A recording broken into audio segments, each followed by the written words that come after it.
जय माता दी। मित्रों, सबसे पहले आप सबको मेरी तरफ से षटतिला एकादशी की हार्दिक शुभकामनाएं।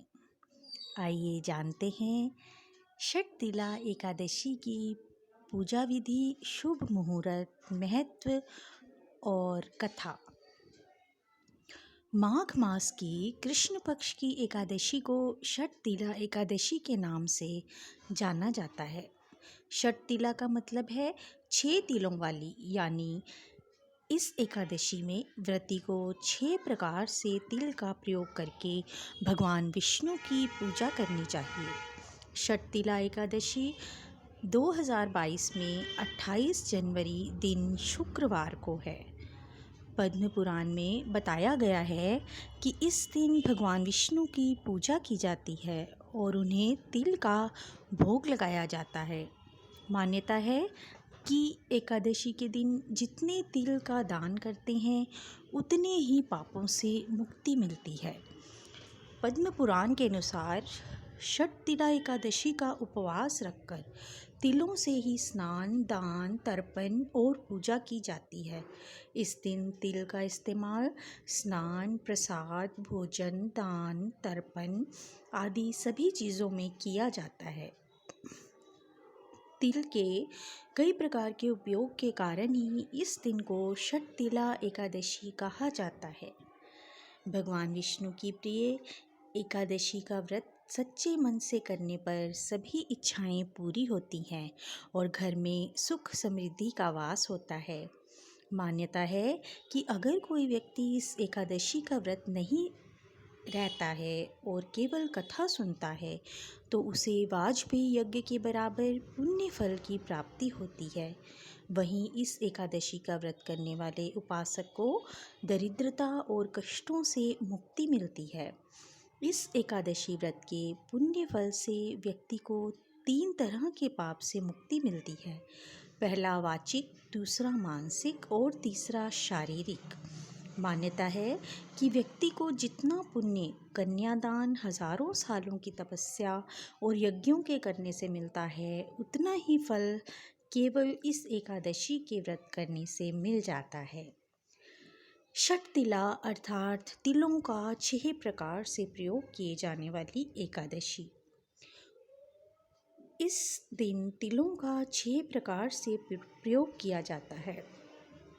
पौराणिक कथाओं के अनुसार जब हिरण्यकश्यप अपने पुत्र प्रहलाद पर अत्याचार कर रहा था, तब भगवान विष्णु क्रोधित हो गए थे। गुस्से में भगवान को पसीना आ गया और जब पसीना ज़मीन पर गिरा तब तिल की उत्पत्ति हुई थी।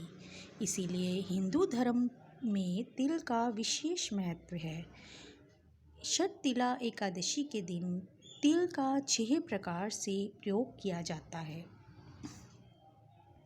पहला, तिल मिश्रित जल से स्नान। दूसरा, तिल के तेल से मालिश। तीसरा, तिल से हवन करना। चौथा, तिल वाले पानी का सेवन करना। पांचवा, तिल का दान करना। छठा और अंतिम, तिल से बने पदार्थों का सेवन करना। इन 6 तरीकों से तिल का प्रयोग करने से अक्षय पुण्य की प्राप्ति होती है और भगवान विष्णु की कृपा से सभी पाप नष्ट हो जाते हैं, जिससे व्यक्ति को स्वर्ग में स्थान मिलता है।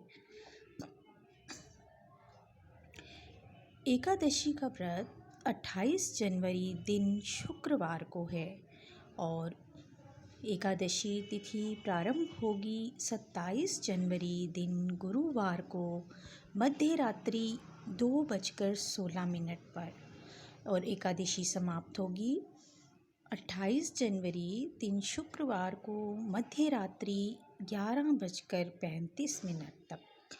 पारण का समय 29 जनवरी दिन शनिवार को 8 बजे से 9:24 तक।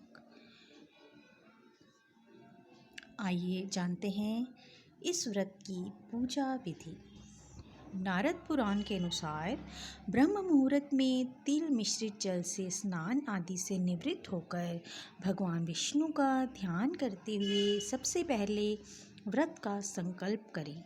इसके बाद चौकी पर लाल कपड़ा बिछाकर भगवान विष्णु की प्रतिमा या तस्वीर स्थापित करें और गंगा जल में तिल मिश्रित मिलाकर तस्वीर पर छींटे दें। षटतिला एकादशी के दिन घट स्थापना का विशेष महत्व है, इसीलिए धूप दीप कर घर में घट स्थापना करें।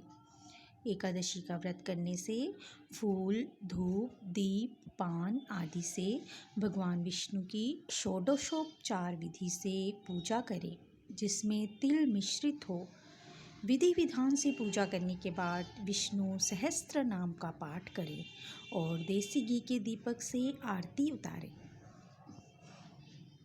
षटतिला एकादशी के दिन भगवान को तिल का भोग लगाया जाता है, साथ ही तिल युक्त फलाहार भी किया जाता है। षटतिला एकादशी के दिन तिल के दान का विशेष महत्व है, इसीलिए तिल का दान अवश्य करें। बताया जाता है कि माघ मास में जितना तिल का दान करोगे उतने हजारों साल तक स्वर्ग में रहने का अवसर प्राप्त होगा। सायंकाल के समय भगवान विष्णु की फिर पूजा व आरती करें और दिल से 108 बार ओम नमो भगवते वासुदेवाय नमः मंत्र का जप करते हुए हवन करें। रात्रि के समय भगवान विष्णु का ध्यान व जागरण करें और अगले दिन ब्राह्मण भोज कराने के बाद पारण कर लें। आइए सुनते हैं षटतिला एकादशी की व्रत कथा। पद्म पुराण के अनुसार प्राचीन काल में एक महिला भगवान विष्णु की परम भक्त थी और वह विधि विधान से हर पूजा और व्रत आदि श्रद्धा पूर्वक करती थी। व्रत रखने से उसका मन शांत और शरीर तो शुद्ध हो गया था, लेकिन उसने अपने जीवन काल में कभी भी अन्न का दान नहीं किया। जब महिला मृत्यु के बाद वैकुंठ पहुंची तो उसे खाली कुटिया मिली। महिला ने वैकुंठ धाम में भगवान विष्णु से पूछा कि मुझे खाली कुटिया क्यों मिली है। तब भगवान ने बताया कि तुमने कभी कुछ दान नहीं किया, इसीलिए तुम्हें यह फल मिला। एक बार मैं तुम्हारे उद्धार के लिए तुमसे भिक्षा मांगने आया था, लेकिन तुमने मुझे मिट्टी का एक ढेला पकड़ा दिया था। इस वजह से तुमको विष्णु लोक में तृप्ति नहीं मिलेगी। भगवान विष्णु की बातों को सुनकर महिला को बहुत ही पश्चाताप होने लगा और उसने प्रभु से अपनी गलती को सुधारने का उपाय पूछा। तब श्री हरि ने कहा कि जब देव कन्याएं तुमसे मिलने आए तो तुम उनको अपनी कुटिया में बुला लेना और तब तक कुटिया के द्वार मत खोलना जब तक वे तुमको षटतिला एकादशी के व्रत के बारे में नहीं बता देती। देव कन्याओं से एकादशी के व्रत के बारे में जानकर श्री हरि की भक्तन ने विधि विधान से षटतिला एकादशी का व्रत किया और दान किया। जब महिला ने व्रत पूरा किया तो व्रत पूजन करने के बाद उसकी कुटिया अन्न धन से भर गई और वह वैकुंठ में अपना जीवन हंसी खुशी बिताने लगी। तो यह थी श्री हरि भगवान विष्णु की कृपा जो उन्होंने उस बुढ़िया पर की। प्रभु इसी तरह हम सब पर भी अपनी कृपा दृष्टि बनाए रखना। इस कथा को सुनने वालों और सुनाने वालों हम सब पर श्री विष्णु की कृपा सदैव बनी रहे। धन्यवाद।